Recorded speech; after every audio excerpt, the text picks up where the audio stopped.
ദൈവത്തിൻ്റെ അത്യുന്നതമായ നാമത്തിന് മഹത്വമുണ്ടാകട്ടെ. നമ്മുടെ വളരെ സുപ്രധാനമായ ഒരു പഠന പരമ്പരയുടെ 25ാമത്തെ പാഠത്തിലാണ് നാം എത്തി നിൽക്കുന്നത്. നാം പഠിച്ചുകൊണ്ടിരിക്കുന്നത് വിശുദ്ധനായ പൗലോസ് അപ്പോസ്തലൻ റോമിലുള്ള വിശ്വാസികൾക്ക് എഴുതിയ ലേഖനമാണ്. പുതിയ നിയമത്തിലെ വളരെ ഗഹനവും ശക്തവുമായി ഈടുറ്റതായ ഒരു ലേഖനം. ഈ ലേഖന പഠനം ഒരു വിശ്വാസിയെ സംബന്ധിച്ച് മിക്കവാറും വ്യക്തി അറിഞ്ഞിരിക്കേണ്ട അടിസ്ഥാന വിഷയങ്ങളെക്കുറിച്ചെല്ലാം അറിവും പരിജ്ഞാനവും നൽകുന്നതാണ്. 1-ാം അധ്യായത്തിൽ നാം കണ്ടുകൊണ്ടിരിക്കുന്നത് പുറജാതികളുടെ ലോകത്തോട് പൗലോസ് സംസാരിക്കുകയാണ്. ഒരു കോടതി മുറിയിൽ എന്ന പോലെ അവരെ മുമ്പിൽ നിർത്തിക്കൊണ്ട് അവർക്ക് നേരെ വിരൽ ചൂണ്ടുകയാണ്. നിങ്ങൾ കുറ്റക്കാരാണ്. ദൈവത്തിൻ്റെ ക്രോധം നിങ്ങളുടെ മേൽ വരുന്നു. നിങ്ങളുടെ തെറ്റ് നിസ്സാരമല്ല. ഭൂമിയിലൊരു മനുഷ്യൻ്റെ ഏറ്റവും വലിയ പാതകം തെറ്റെന്താണ്?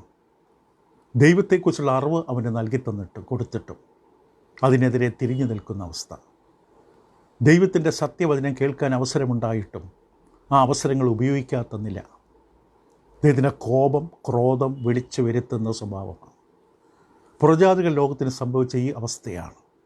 ദൈവത്തിൻ്റെ സത്യം ദൈവം അവർക്ക് നൽകി.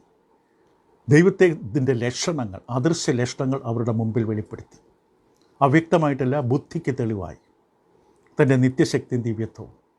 പക്ഷെ അവർ അതിനെ തടുത്തു, മുഖം തിരിഞ്ഞു നിന്നു. ദൈവം പറഞ്ഞു, നിങ്ങളുടെ ഈ സ്വഭാവത്തിന് ഞാൻ പ്രതികരിക്കും. ദൈവത്തിൻ്റെ ക്രോധം അവരുടെ മേൽ വന്നു. ഇവിടെ ക്രോധം വന്നപ്പോൾ അവർ ദഹിക്കപ്പെട്ടില്ല. സ്വർഗ്ഗ തീയും ഗന്ധവും ഇറങ്ങി അവരെ ദഹിപ്പിച്ച് കളയുകയല്ല. ഇവിടെ ജീവിതം മുഴുവൻ താറുമാറായി. നിരൂപണങ്ങൾ, ഹൃദയം, ആത്മീയത, ദൈവത്തെ അന്വേഷിക്കുന്ന കഴിവ് എല്ലാം ബാധിക്കപ്പെട്ടു. അതിൻ്റെ പശ്ചാത്തലം, അതിൻ്റെ ഭവിഷ്യത്താണ് നമ്മൾ ചിന്തിച്ചുകൊണ്ടിരിക്കുന്നത്. ഇത് അധ്യായത്തിൻ്റെ 3 വാക്യങ്ങൾ, 24, 26, 28 വാക്യങ്ങൾ. ഈ വാക്യങ്ങളിൽ കണ്ടത് ദൈവം കൈവിട്ട അവസ്ഥ. ദൈവം നമ്മുടെ അടുക്കൽ തൻ്റെ വചനം തരുമ്പോൾ, ദൈവം പഠിക്കാൻ, അറിയാൻ, സത്യമറിയാൻ അവസരം തരുമ്പോൾ, നാം അത് സ്വീകരിക്കാതെ, വേണ്ട വിധത്തിൽ ഉപയോഗിക്കാതെ, അത് അനുസരണത്തിലേക്ക് കൊണ്ടുവരാതെ തള്ളിക്കളയുമ്പോൾ നാം വിചാരിക്കും, അതുകൊണ്ട് എന്ത് സംഭവിക്കാൻ, ഇതുകൊണ്ട് എന്ത് ഭവിഷ്യത്തുണ്ടാകാൻ, ഞാൻ ക്ലാസ്സിൽ പങ്കെടുത്തില്ല, ബൈബിള് വായിച്ചില്ലെന്നല്ലേ ഉള്ളൂ. പക്ഷെ അതിൻ്റെ ഭവിഷ്യത്ത് വളരെ വലുതാണ്. എല്ലാ വിധത്തിലും നമ്മെ ഇത് ബാധിക്കും. നമ്മുടെ ഹൃദയത്തെ ബാധിക്കും, മനസ്സിനെ ബാധിക്കും, ചിന്തകളെ ബാധിക്കും, ആത്മീയമായ അന്വേഷണത്തെ ബാധിക്കും, സത്യമറിയാനുള്ള കഴിവ് നഷ്ടപ്പെടും. പലതരത്തിൽ ഒരു വ്യക്തിയുടെ സകല മേഖലകളെയും ബാധിക്കും ദൈവവചനത്തിനെതിരെ തിരിഞ്ഞു നിന്നാൽ. ദൈവം അവരെ കൈവിടാൻ കാരണം ഇതാണ്. ദൈവം അവരെ ഏൽപ്പിച്ചു. കാരണം അവർക്ക് ദൈവവചനത്തെക്കുറിച്ചുള്ള ആഗ്രഹത്തിന് പകരം അവിടെ ഹൃദയങ്ങളിൽ പലവിധമായ മോഹങ്ങളാണ്. ഈ മോഹങ്ങളിലേക്ക് ദൈവരെ കൈവിട്ടു. കാരണം ഈ മോഹങ്ങൾ കിടക്കുന്നതുകൊണ്ടാണ് വചനം പഠിക്കാൻ താല്പര്യമില്ലാത്തത്. അവിടെ മോഹങ്ങൾ മറ്റു പലതാണ്. ജഡീകമാണ്, ലൗകിക സുഖലോലുപതയാണ്, ലോകത്തിലെ ഇഷ്ടാനിഷ്ടങ്ങളാണ്. ഇത് ഉള്ളിൽ കിടക്കുന്നിടത്തോളം ദൈവവചനത്തെ പഠിക്കാൻ താല്പര്യമുണ്ടാകില്ല. എന്നാൽ വചനം പഠിച്ച ഈ പാപവും തെറ്റുകളൊക്കെ പുറത്താകും. അതുകൊണ്ട് ഇരുട്ടി തന്നെ ഇരിക്കാൻ ഇഷ്ടപ്പെടുന്നു. വെളിച്ചത്തിലേക്ക് വരാൻ താല്പര്യപ്പെടുന്നില്ല. വെളിച്ചത്തിൽ വന്ന എല്ലാ വൃത്തികേടും മാലിന്യങ്ങളും പുറത്താകും. പക്ഷേ ദൈവത്തിന് കാണാം. ദൈവം അതുകൊണ്ട് അവരുടെ ഹൃദയത്തിലെ മോഹങ്ങൾക്കനുസരിച്ച് അവരെ ഏൽപ്പിച്ചു. തമ്മിൽ അവമാനിക്കാൻ. എന്തൊരു തരം താഴ്ന്ന ജീവിതമാണ്. പരസ്പരം അപമാനിക്കുന്ന തരത്തിലേക്ക് അവരെ ഏൽപ്പിച്ചു. കാരണം ദൈവത്തിൻ്റെ സത്യം അവർ മാറ്റി വ്യാജമാക്കി. അതിൻ്റെ ഭവിഷ്യത്ത് അനുഭവിച്ചു. ഇപ്പോൾ സമൂഹം ദൈവത്തെ ഉപേക്ഷിക്കുമ്പോൾ, വ്യക്തികൾ ദൈവത്തെ ഉപേക്ഷിക്കുമ്പോൾ അതിന് തീർച്ചയായിട്ടും ഭവിഷ്യത്തുണ്ടാകും. നാം വിതയ്ക്കുന്നത് കൊയ്യുക തന്നെ വേണം. കൊയ്യാതിരിക്കാൻ പറ്റില്ല. അപ്പോൾ ഇവിടെ ഏറ്റവും പ്രധാനമായിട്ട് ദൈവത്തെ ഉപേക്ഷിച്ചതിൻ്റെ പ്രതിഫലനം ലൈംഗിക മനോഭാവങ്ങളിൽ, ലൈംഗിക സ്വഭാവത്തിൽ വളരെ വ്യക്തമായി പ്രതികരിച്ചു. ലൈംഗിക ക്രമരാഹിത്യം, ദൈവത്തിൻ്റെ ക്രമം, രീതി, അച്ചടക്കം ഇതെല്ലാം നഷ്ടപ്പെട്ട അവസ്ഥ. മൃഗങ്ങളുടെ ഇടയിൽ പോലും കാണാത്ത തരത്തിലുള്ള പെരുമാറ്റം മനുഷ്യരുടെ ഇടയിലുണ്ടായി. നമ്മൾ കഴിഞ്ഞ ദിവസം കണ്ടു. ഒരു കാള വേറൊരു കാളയുമായി ലൈംഗിക ബന്ധത്തിൽ ഇടപെടില്ല. ഒരു ആൺപട്ടി മറ്റൊരു ആൺപട്ടിയുമായി ലൈംഗിക ബന്ധത്തിൽ ഇടപെടില്ല. പക്ഷെ ഇന്ന് നമ്മുടെ ചുറ്റും ലോകത്തിലെ സകല രാജ്യങ്ങളിലും, എന്തിന് നിയമസഭകളിൽ, പാർലമെൻറ്റിൽ, മറ്റു പല മേഖലകളിൽ, കോളേജുകളിൽ, സ്കൂളുകളിൽ, സർവകലാശാലകളിൽ, പലയിടത്തുമുള്ള പല നേതാക്കന്മാരുടെ ജീവിതം ഇപ്രകാരമാണ്. ലോകത്തിന് മാതൃകയേണ്ട പലരും, സമൂഹത്തിന് മുമ്പിൽ ഉന്നതമായിട്ട് നിന്ന് വലിയ വാഗ്ധോരണികൾ ഉയർത്തുന്ന പലരും വ്യക്തിപരമായ ജീവിതത്തിൽ അവർ ഈ തരം താഴ്ന്ന ജീവിത ശൈലിയുള്ളവരാണ്. ഇതാണ് അന്നും ഉണ്ടായിരുന്നത്. മൃഗത്തെക്കാളും തരം താഴ്ന്ന അവസ്ഥ. അത് ഭവിഷ്യത്ത് അവരുടെ ചുറ്റുപാട്, അവരുടെ കുടുംബത്തിൽ, മക്കളിൽ, ബന്ധുങ്ങളിൽ, ഭാര്യയിൽ, ഭർത്താവിൽ എല്ലാം അതിൻ്റെ വേദന ഉണ്ടാക്കുകയാണ്. അവർ താമസിക്കുന്ന ഭൂമിയോട് ചെയ്യുന്ന ദ്രോഹമാണ്. സംസ്കാരത്തോട് ചെയ്യുന്ന, കുടുംബത്തോട് ചെയ്യുന്ന, ഭവനത്തോട് ചെയ്ത ദ്രോഹമാണിത്. എന്തിനവിടെ സ്വന്തം ശരീരത്തെ തമ്മിൽ അവമാനിക്കുകയാണ്. ശരീരം സ്വയം അവമാനിക്കുകയാണ്. ഈ അവസ്ഥയിലൂടെ ഇവരത് അറിയുന്നില്ല. ഇത് ദൈവത്തിലുള്ള അപമാനകരമായൊരു സ്വഭാവമാണ്, തലതിരിഞ്ഞ സ്വഭാവമാണ്. നമ്മുടെ ശരീരത്തിൽ പിശാചിന് ഇരിപ്പിടം കൊടുക്കുകയാണ്. എന്നാൽ ദൈവഹിതത്തിന് വിരോധമാണിത്. ദൈവം മനുഷ്യനെ സൃഷ്ടിച്ച ജീവിതത്തിലല്ല. മനുഷ്യൻ്റെ ശരീരശാസ്ത്രം, അനാറ്റമി പഠിച്ചാൽ തന്നെ ഒരു പുരുഷൻ്റെ ശരീരശാസ്ത്രം നോക്കിയാൽ ആ ശരീരം കൊണ്ട് മറ്റൊരു പുരുഷനുമായിട്ട് ലൈംഗികബന്ധം സാധ്യമല്ല. അത് സ്ത്രീയുമായിട്ട് മാത്രമേ പുരുഷന് അത് സാധിക്കുകയുള്ളൂ. അത് വിവാഹബന്ധത്തിൽ മാത്രം. സ്ത്രീയും തമ്മിൽ പറ്റില്ല. പക്ഷേ ആ മനുഷ്യൻ അതിലേക്ക് തരം താഴുകയാണ്. പക്ഷെ ഇത് ഭയാനകമായ ഭവിഷ്യത്താണ് കൊണ്ടുവരുന്നത്.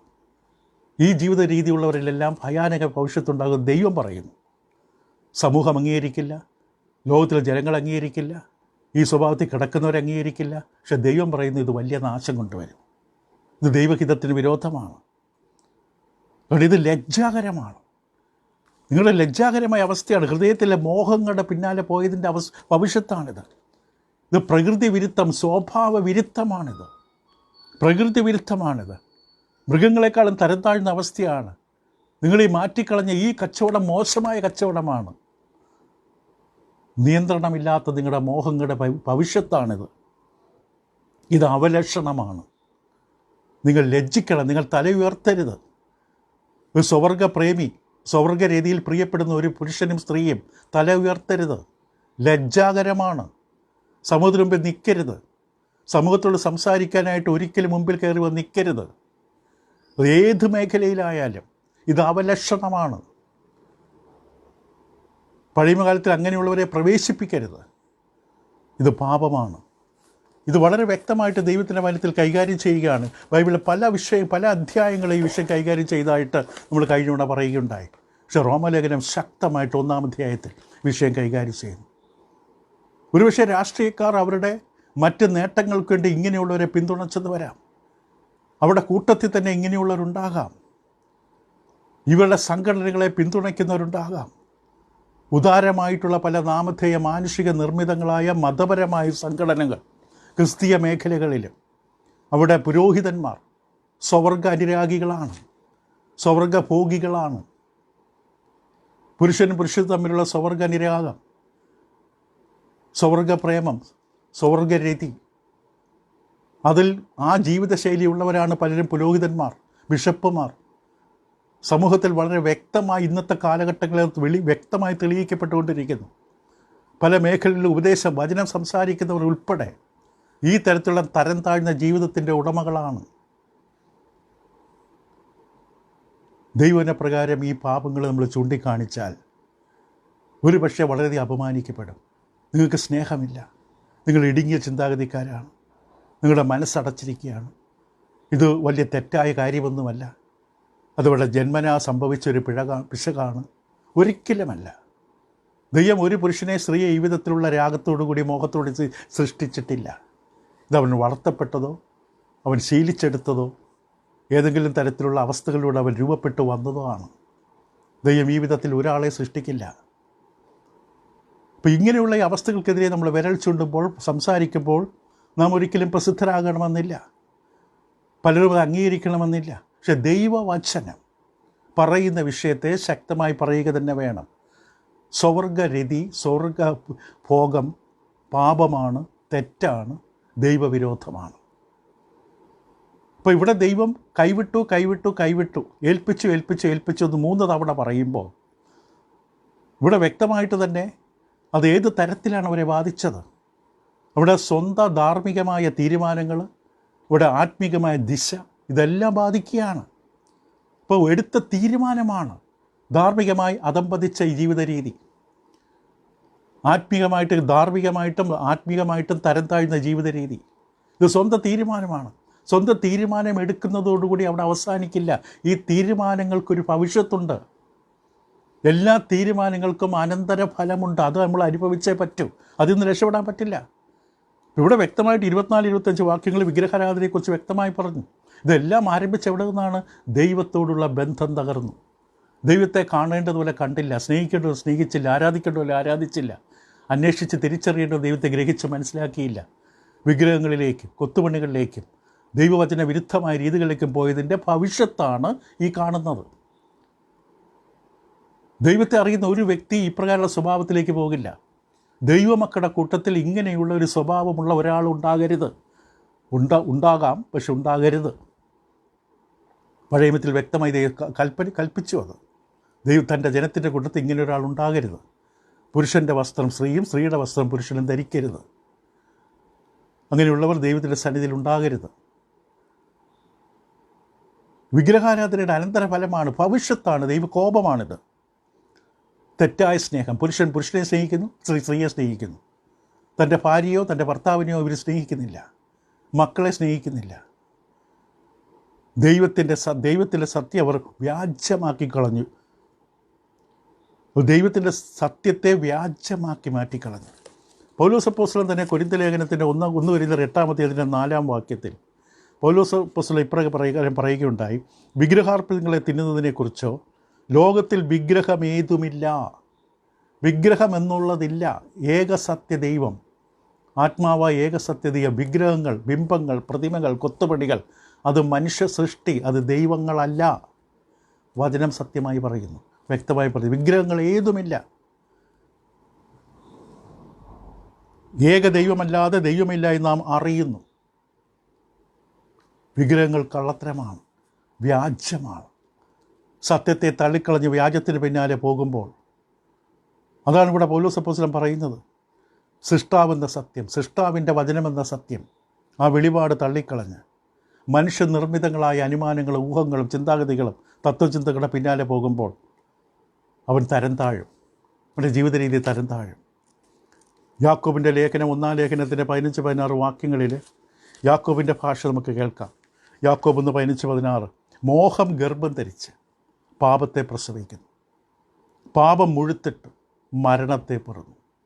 മോഹമാണ് ഈ മരണത്തിലേക്ക് എത്തിച്ചത്, പാപം ഉത്ഭവിപ്പിച്ചത്. പാപത്തിൻ്റെ ശമ്പളം മരണമാണ്. എൻ്റെ പ്രിയ സഹോദരന്മാരെ, വഞ്ചിക്കപ്പെടരുത്. ഇപ്പോൾ ദൈവം അവരെ കൈവിട്ടു. എങ്ങോട്ട്? 26-27 വാക്യങ്ങൾ റോമാലേഖനം 1. അതുകൊണ്ട് ദൈവം അവമാന രാഗങ്ങളിൽ, ലജ്ജാകരമായിട്ടുള്ള അവസ്ഥകളിലേക്ക് കൈവിട്ടു. എന്നിട്ട് പറഞ്ഞു അവിടെ സ്ത്രീകൾ സ്വാഭാവിക ഭോഗം സ്ത്രീയും പുരുഷനും തമ്മിലായിരിക്കണം. വിവാഹബന്ധത്തിൽ സ്വാഭാവിക ഭോഗത്തെ സ്വഭാവ വിരുദ്ധമാക്കി കളഞ്ഞു. അതുകൊണ്ട് പുരുഷന്മാർ സ്വാഭാവിക സ്ത്രീ ഭോഗമിട്ട് സ്വാഭാവികമായി പുരുഷനും സ്ത്രീയും തമ്മിലാണ് ലൈംഗിക ബന്ധം അനുവദിച്ചിരിക്കുന്നത്. വിവാഹബന്ധത്തിൽ അത് വിട്ട് അന്യോന്യം കാമം ചലിച്ച് പുരുഷനെ കാണുമ്പോൾ കാമം കത്തുകയാണ്. നിലവാരം തകർന്ന പാപത്താൽ ശപിക്കപ്പെട്ട ഭൂമിയിൽ മനുഷ്യൻ്റെ തരം താഴ്ന്ന അവസ്ഥ. അന്യോന്യം കാമം ജ്വലിച്ച് ആണോട് ആൺ അവലക്ഷണമായത് പ്രവർത്തിച്ചു. ഇങ്ങനെ അവർ തങ്ങളുടെ വിഭ്രമത്തിന് യോഗ്യമായ പ്രതിഫലം തങ്ങളിൽ തന്നെ പ്രാപിച്ചു. ഇതിൽ വരെ വ്യക്തമായിട്ട് ദൈവത്തിന് ഇനി എന്താ പറയാനുള്ളത്? ഇന്നത്തെ ലോകത്തിൻ്റെ അവസ്ഥ, വിഗ്രഹാരാധനയുടെ മറ്റൊരു ഫലം സുഖലോലുപത, തെറ്റായ ജീവിത രീതി. ഇവിടെ പൗലോസ് ഒരു സിദ്ധാന്തം പറയുകയല്ല, താനായിരിക്കുന്ന കാലഘട്ടം പശ്ചാത്തലത്തിൽ താൻ നേരിട്ടുകൊണ്ടിരിക്കുകയാണ് ഈ അവസ്ഥ. ധാർമ്മികമായ നിലവാര തകർച്ച റോമൻ സമൂഹ നടുവിലുണ്ടായിരുന്നു. അതിന് തുല്യമായി, ചരിത്രത്തിന് തുല്യമായി മറ്റൊരവസ്ഥയുണ്ടായിരുന്നു. അത്രയും തരം താഴ്ന്ന ഒരവസ്ഥയായിരുന്നു റോമൻ സമൂഹം, റോമൻ കാലഘട്ടം. അന്നത്തെ പല കാലത്തിൽ പല നിർവചനങ്ങളും നമ്മൾ പഠിച്ചത് കാണാൻ സാധിക്കും. തെറ്റും ശരിയുമെല്ലാം തകർന്നുപോയി. ഉന്മാദത്തിന് വേണ്ടി മാത്രം ജീവിക്കുന്നൊരു കാലം. പുരുഷൻ പല സ്ത്രീകളെ ഭാര്യമാരായി, ഒരു സ്ത്രീ പല ഭർത്താക്കന്മാരെ. ഒരു സ്ത്രീയെക്കുറിച്ച് പറഞ്ഞത് അവൾ 8 ഭർത്താക്കന്മാർ 5 വർഷത്തിൽ, 30, 25, 26 ഭർത്താക്കന്മാരും ഭാര്യമാരുമുള്ളവരുണ്ടായി റോമൻ സമൂഹത്തിൽ. ക്ലോഡിയസ് ചക്രവർത്തിയുടെ ഭാര്യയായ അഗ്രിപ്പിന, അവൾക്ക് ലൈംഗിക തൃപ്തി കിട്ടാഞ്ഞിട്ട് രാത്രി വ്യഭിചാരത്തിന് വേണ്ടി ഇറങ്ങുമായിരുന്നു. ഇങ്ങനെയുള്ളൊരു സമൂഹമാണ് റോമൻ സമൂഹം. നമ്മൾ കണ്ടു 15 ചക്രവർത്തിമാരിൽ 14 പേരും സ്വവർഗഭോഗികളായിരുന്നു. യൗവന തത്വചിന്തകന്മാർ പലരും ലൈംഗിക അതിക്രമത്തിൽ ജീവിച്ചവരാണ്. ഇവിടെ പറഞ്ഞ സ്ത്രീ സ്ത്രീയോട്, പുരുഷൻ പുരുഷനോട്, അശ്ലീല സാഹിത്യം കൊടികുത്തിയുമാണൊരു കാലം. ഇന്നും അത് തന്നെയാണ്. വ്യഭിചാരം എല്ലാ മേഖലകളിലും, വ്യഭിചാരവും ദുർനടപ്പ്, ഇത് സ്വവർഗഭോഗം, പുരുഷൻ പുരുഷനുമായുള്ള ബന്ധം, ഇങ്ങനെ ഒരു സമൂഹത്തിൻ്റെ നടുവിലേക്കാണ് നമ്മൾ 1-ാം അധ്യായത്തിൽ റോമലേഖനത്തിൽ കണ്ടതുപോലെ പൗലോസ് സുവിശേഷത്തിലെ ശക്തിയുമായി കടന്നില്ലാൻ ആഗ്രഹിച്ചത്. ഇപ്രകാരം തകർന്നടിഞ്ഞ, തരം താഴ്ന്ന, ഇത്രമാത്രം ധാർമ്മികമായി അധംപതിച്ചൊരു സമൂഹത്തെ ഏതെങ്കിലും വിധത്തിൽ സഹായിക്കാൻ കഴിയുന്ന ഏക സംവിധാനം സുവിശേഷത്തിന് മാത്രമാണ്. പൗലോസ് അതുകൊണ്ടാണ് പറഞ്ഞത്, സുവിശേഷത്തെക്കുറിച്ച് എനിക്ക് ലജ്ജയില്ല. ഇത്ര തരം താഴ്ന്നൊരു സമൂഹത്തിലേക്ക് ഒരാളും പോകാൻ മടിക്കും. അവിടെ പോയി എനിക്കെന്ത് ചെയ്യാൻ? പക്ഷെ തൻ്റെ കയ്യിലുള്ളത് എന്താണ്? സുവിശേഷം. ഡൈനാമിറ്റാണ്. ഏത് ജീവിത രീതിയെയും മാറ്റിമറിക്കാൻ കെൽപ്പുള്ളതും. സുവിശേഷത്തെക്കുറിച്ച് എനിക്ക് ലജ്ജയില്ല. വിശ്വസിക്കുന്ന ഏവനും വിശ്വസിക്കാൻ തയ്യാറായാൽ അതവനെ രക്ഷയിലേക്ക് ആനയിക്കും. ഇതവസ്ഥയായിരുന്നു കൊരിന്ത് സഭയുടെയും. കൊരിന്ത് സഭയിലേക്കുള്ള ജനങ്ങൾ സഭയിലേക്ക് കർത്താവിനാൽ ആകർഷിക്കപ്പെടുന്നതിന് മുമ്പ് അവിടെ ജീവിത രീതി എന്തായിരുന്നു? തത്വചിന്ത വ്യാപിച്ചിരുന്ന പല രാജ്യങ്ങളിലും പട്ടണങ്ങളിലും തകർന്ന ധാർമ്മിക നിലവാരമായിരുന്നു. 1 കൊരിന്ത്യർ 6-ാം അധ്യായത്തിന് 9 മുതൽ 11 വരെ വായിക്കുമ്പോൾ, അന്യായം ചെയ്യുന്നവർ ദൈവരാജ്യം അവകാശമാക്കിയില്ല എന്നറിയുന്നില്ലയോ? നിങ്ങളെ തന്നെ വഞ്ചിക്കാതിരിപ്പിൻ. നിങ്ങളെ ഒന്ന് മനസ്സിലാക്കാൻ ആവശ്യപ്പെടുകയാണ്. ദുർനടപ്പുകാർ, വിഗ്രഹാരാധികൾ, വ്യഭിചാരികൾ, സ്വയഭോഗികൾ, ഇതെല്ലാം ലൈംഗികമായി ബന്ധപ്പെട്ട പാപങ്ങളെക്കുറിച്ചുള്ള പട്ടികയാണ് കൂടുതലും.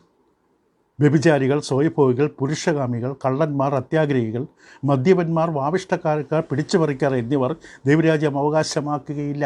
ശ്രദ്ധിക്കുക, നിങ്ങളും ചിലർ ഈ വകക്കാരായിരുന്നു. ഇങ്ങനൊരു പശ്ചാത്തലത്തിൽ നിന്നാണ് നിങ്ങൾ സുവിശേഷത്തിൻ്റെ ശക്തിയാൽ വീണ്ടും ജനം പ്രാപിച്ച ക്രിസ്തുവിലേക്ക് കടന്നു വന്നത്. നിങ്ങൾക്ക് എന്താ സംഭവിച്ചത്? എങ്കിലും നിങ്ങൾ കർത്താവ് യേശുക്രിസ്തുവിൻ്റെ നാമത്തിലും നമ്മുടെ ദൈവത്തിൻ്റെ ആത്മാവിനാലും നിങ്ങളെ തന്നെ കഴുകി ശുദ്ധീകരണവും നീതീകരണവും പ്രാപിച്ചിരിക്കുന്നു. അവർ കഴുകപ്പെട്ടു, ശുദ്ധീകരിക്കപ്പെട്ടു, ദൈവത്തോട് നീതീകരിക്കപ്പെട്ടു. സുവിശേഷം അനുസരിച്ചപ്പോൾ, സുവിശേഷത്തെ വിശ്വസിച്ച് അതിനെ അനുസരണം കാണിച്ചപ്പോൾ. അപ്പോൾ പൗലോസ് റോമലേഖനത്തിൽ പറഞ്ഞതുപോലെ, ദൈവത്തെ കൈവിട്ടാൽ, ദൈവത്തെ സത്യവ്യാജമാക്കി മാറ്റിയാൽ, ദൈവത്തെ പരിജ്ഞാനത്തിൽ സ്വീകരിപ്പാൻ തയ്യാറാകാതെ വന്നാൽ നമ്മൾ വിചാരിക്കും എനിക്കൊന്നും സംഭവിക്കില്ല. അങ്ങനെയല്ല, സംഭവിക്കും. മനുഷ്യൻ്റെ എല്ലാ മേഖലകളെയും ബാധിക്കും. തീ ഇറങ്ങില്ല, ഗന്ധകവും തീയും നമ്മുടെ മേലെ ഇറങ്ങില്ല. പക്ഷെ അതിനേക്കാളും മാരകമായ ഭവിഷ്യത്താണിത്. ഇപ്പോൾ പൗലോസ് ഇവിടെ വ്യക്തമായിട്ട് സ്വവർഗഭോഗം വ്യക്തമായൊരു ഉദാഹരണമായി കാണിച്ചിരിക്കുകയാണ്. ദൈവം കൈവിട്ടാൽ ഉണ്ടാകുന്ന ഏറ്റവും വലിയ അവസ്ഥ. സ്വന്തം മോഹങ്ങളുടെ തൃപ്തിക്ക് വേണ്ടിയുള്ള ഓട്ടം. പുരുഷൻ പുരുഷനുമായി, സ്ത്രീ സ്ത്രീയുമായിട്ട്. എന്നിട്ട് 27-ാം വാക്യം പറഞ്ഞതുപോലെ, ഇങ്ങനെ അവർ തങ്ങളുടെ വിഭ്രമത്തിന് യോഗ്യമായ പ്രതിഫലം തങ്ങളിൽ തന്നെ പ്രാപിച്ചു. അവർ ചെയ്തതിൻ്റെ പ്രതിഫലം അവരിൽ തന്നെ കിട്ടി. പുറത്തല്ല, മറ്റൊരിടത്തല്ല, അവർക്ക് തന്നെ കിട്ടി. പല വിധത്തിലാണത്. പക്ഷേ ഏതെങ്കിലും മാരക രോഗങ്ങൾക്ക് അടിമപ്പെട്ടിരിക്കാം, എയ്ഡ്സ് തുടങ്ങിയ മഹാരോഗങ്ങൾക്ക് അടിമപ്പെട്ടിരിക്കാം, സമൂഹത്തിൽ തലയുയർത്തി നിൽക്കാൻ പറ്റാത്ത അവസ്ഥയുണ്ടായിരിക്കാം. എല്ലാ തരത്തിലും ഈ തരത്തിലുള്ളവർ സ്വവർഗഭോഗികൾ, പുരുഷന് സ്ത്രീയാണെന്ന് വ്യക്തമായി തിരിച്ചറിയാത്തവർ തലയുയർത്തി നിൽക്കില്ല. ആരെങ്കിലും ചോദിച്ചാൽ നിങ്ങൾ ആരാണ്? പുരുഷനാണെന്ന് പറയുമോ സ്ത്രീയാണെന്ന് പറയുമോ? ഒരു സ്ഥലത്തേക്ക് പോയാൽ പുരുഷന്മാരുടെ ടോയ്ലറ്റിൽ പോകുമോ സ്ത്രീകളുടെ ടോയ്ലറ്റിൽ പോകുമോ? എല്ലാ തരത്തിലും വ്യക്തിത്വം തകർക്കുകയാണ്. അവർക്ക് തന്നെ വല്ലാത്ത ആശയക്കുഴപ്പത്തിലാണ്. ഇവിടെ വ്യക്തിത്വം നഷ്ടപ്പെട്ടൊരവസ്ഥ. ഇതൊരു വല്ലാത്ത അവസ്ഥയാണ്. അതുകൊണ്ടാണ് പൗലോസ് പറഞ്ഞത്, ഇങ്ങനെ അവർ തങ്ങളുടെ വിഭ്രമം, ഇംഗ്ലീഷിൽ എറർ, അവിടെ തിന്മ, തിന്മ, ഈ പാപത്തിൻ്റെ പ്രതിഫലം തങ്ങളിൽ തന്നെ പ്രാപിച്ചു. ശരീരത്തിൽ പല രോഗങ്ങളുണ്ടാകാം, സമൂഹത്തിൽ തലയുയർത്തിക്കാൻ പറ്റില്ല, ഒരുതരം നാണക്കേട് ഉള്ളിലുണ്ട്, കുറ്റബോധമുണ്ട്, വീട്ടുകാരും നാട്ടുകാരുടെ ലജ്ജിക്കപ്പെടും, പലരും അമർത്തി ചിരിക്കും, പരിഹസിക്കും, കളിയാക്കും. ഇതെല്ലാം ചേരുന്നതാണ് പൗലോസ് ഉദ്ദേശിച്ചത്. ഇത് ദൈവത്തിന് ഇപ്പോൾ ഇഷ്ടമല്ല. അവിടെ സ്വന്തം ശരീരത്തിലും വ്യക്തിത്വത്തിലും ഒഴിവാക്കാനാകാത്ത പ്രത്യാഘാതങ്ങൾ ഈ തിന്മയുടെ പ്രതിഫലമായി അവർക്ക് ലഭിച്ചു. ഇതവർ സ്വന്തമായിട്ട് വാങ്ങിച്ചെടുത്തതാണ്. ഈ വേഷം കെട്ടി, പുരുഷ സ്ത്രീയുടെ വേഷം കെട്ടി, സ്ത്രീ പുരുഷൻ്റെ വേഷം കെട്ടി ഇങ്ങനെ ജീവിക്കുമ്പോൾ ഇത് അവർ സ്വയം വാങ്ങിച്ചെടുത്തതാണ്. ഇങ്ങനെയുള്ളവരോട് നമ്മൾ എങ്ങനെയാണ് പ്രതികരിക്കേണ്ടത്? ഇവരെ കാണുമ്പോൾ എന്ത് ചെയ്യണം? നമ്മൾ സന്തോഷിക്കണോ? ഒരിക്കലുമല്ല. നമുക്കറിയാം, അബ്രഹാമിനോട് ദൈവദൂതന്മാർ വ്യക്തമായി പറഞ്ഞു, ഞങ്ങൾ വന്നത് സൊദോമിനെ നശിപ്പിക്കാനാണ്. സൊദോമിൻ്റെ മുഴുവൻ ജീവിതം ഇതാണ്. ലോത്തിനെ കുടുംബത്തെ രക്ഷിക്കണമെന്ന് അബ്രഹാം നിലവിളി കേട്ട് ലോത്തിനെ രക്ഷിക്കാൻ കടന്നു ചെല്ലുമ്പോൾ ഇവിടെ പുരുഷന്മാർ ഈ ദൈവദൂതന്മാരെ പോലും ഭോഗിക്കാൻ വേണ്ടി ആ വീടിന് ചുറ്റും വളഞ്ഞു. സൊദോമി എന്ന പ്രയോഗം തന്നെ വന്നത് അവിടെ നിന്നാണ്. അബ്രഹാം അവർക്ക് വേണ്ടി പ്രാർത്ഥിച്ചു. ഇങ്ങനെയുള്ളവരെ കാണുമ്പോൾ നമ്മൾ സന്തോഷിക്കുകയല്ല, അവർക്ക് വേണ്ടി പ്രാർത്ഥിക്കണം. എന്തൊരു തരം താഴ്ന്ന ജീവിത രീതിയാണ്! സമൂഹത്തിൻ്റെ ഏറ്റവും വലിയ നാണക്കേടാണ്. ഇത് വലിയ തിന്മയാണ്. ഇവർക്ക് വേണ്ടി നിലവിളിക്കണം, പ്രാർത്ഥിക്കണം. അവർ അത് ഉപേക്ഷിച്ച് തയ്യാറായി വന്നാൽ ഇരു കരം നീട്ടി സ്വീകരിക്കണം. ദൈവത്തിൻ്റെ സൃഷ്ടിയിലുള്ള പിശകല്ല ഇത് അവർ സ്വയം തിരഞ്ഞെടുത്ത ജീവിത ശൈലിയാണ്.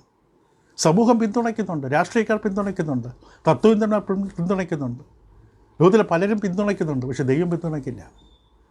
ഇത് ദൈവത്തിന് വിരുദ്ധമാണ്. അവർക്ക് സമൂഹത്തിനോട് പറയാൻ ഒന്നുമില്ല. അവർ മുമ്പിൽ വന്നെന്ന് പ്രസംഗിക്കരുത്. ഒരു മാതൃകയല്ല. ഇത് ദൈവച്ച പദ്ധതിയല്ല.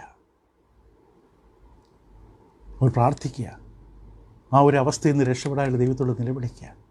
കൊരിന്ത സഭയിൽ നമ്മൾ കണ്ടു, ഇവർ അപ്പം മുമ്പേ നിങ്ങൾ ഇങ്ങനെയായിരുന്നു. ശക്തമായ വാക്കുകളാണ് പൗലോസ് ഉപയോഗിച്ചത് അവിടെ. ഇന്നത്തെ കാലാവസ്ഥ തന്നെയാണ് അതും. അന്ന് അത് തന്നെയാണ് ഇന്നും കാണുന്നത്. ഇവിടെ വ്യക്തമായി പറഞ്ഞു, നിങ്ങൾ ആരായിരുന്നു? ദുർനടപ്പുകാരായിരുന്നു, വ്യഭിചാരികളായിരുന്നു, സ്വയഭോഗികളായിരുന്നു, പുരുഷകാമികളായിരുന്നു. അവർ മാറി. എങ്ങനെ? യേശുക്രിസ്തുവിൻ്റെ നാമത്തിലും ദൈവത്തിൻ്റെ ആത്മാവിനാലും നിങ്ങളെ തന്നെ കഴുകി ശുദ്ധീകരണം നീതീകരണം പ്രാപിച്ചിരിക്കുന്നു. ഇപ്പോൾ സാധ്യമാണ്. സുവിശേഷത്തിൻ്റെ ശക്തി അപാരമാണ്. പക്ഷേ അതിന് കീഴ്പ്പെടണം. ശരീരത്തെ ദൈവത്തിന് ഏൽപ്പിക്കണം. ആത്മാവിൻ്റെ മന്ദിരങ്ങളാക്കി ഏൽപ്പിക്കണം. ദൈവത്തെ ആരാധിച്ച് ജീവിക്കണം. തുടരാം. ദൈവത്തെ തള്ളിക്കളഞ്ഞാൽ ദൈവം തള്ളിക്കളയും. ദൈവം തിന്മയിലേക്ക് നമ്മളെ കൈവിടും. നമ്മുടെ ഉള്ളിലുള്ള മലിനമോഹങ്ങളുടെ ആഗ്രഹം ദൈവത്തിനത് കാണാം.